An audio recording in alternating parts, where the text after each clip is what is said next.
For me, work-life balance has always been something difficult to balance because, well, here we are, an ADHD element is that you sway so viciously one way that way and so viciously one way the other that you struggle to kind of meet in the middle.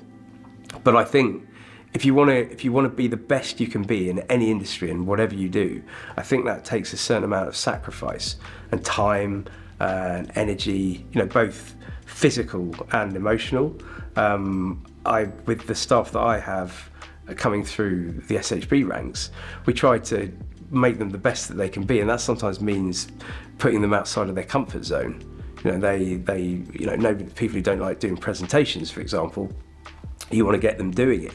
People who don't like selling face to face or having those or asking difficult questions, you want to put them in a position where they do these things enough so that they then see that it's not that frightening. It's quite comfortable, actually. And actually the results that come from being a bit more forthright are very forthcoming. The worry for me is that leadership these days means that people aren't being tested in those ways, and we're just giving way to people's natural desires and anxieties not to do things. We've got to push the needle, test people's characters all the time. Without that, we won't challenge ourselves, and we won't grow to do great things. We'll just do kind of mediocre things, and that's an argument. The other argument is that we need to become much more understanding about humans and kind of what drives them or not. But I just think pandering to anxieties, that is also a balance. It's very easy to go, working from home. Let's have everybody working from home. Why should we do that? That's not useful for anybody. I just think we have to find the modern day balance when it comes to pushing people and what their capabilities are.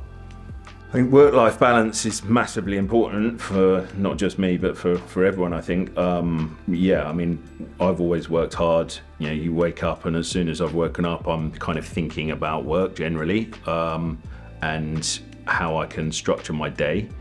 I think being able to organise your day is important, and organise everything about your work life, in essence. But knowing full well that you can switch off, and when you can switch off, you can then go on and enjoy other things. Luckily, in this industry, it's not just sitting behind a desk all the time. It's, you're out and about viewing buildings. You're seeing buildings early morning at breakfast. You're seeing them at lunches and launches and with clients in terms of viewing tours, etc. So each day is usually different, which I find rewarding, and is something that I always wanted to ensure that in my career, whatever it was going to be, that I wasn't just going to be stuck behind a desk.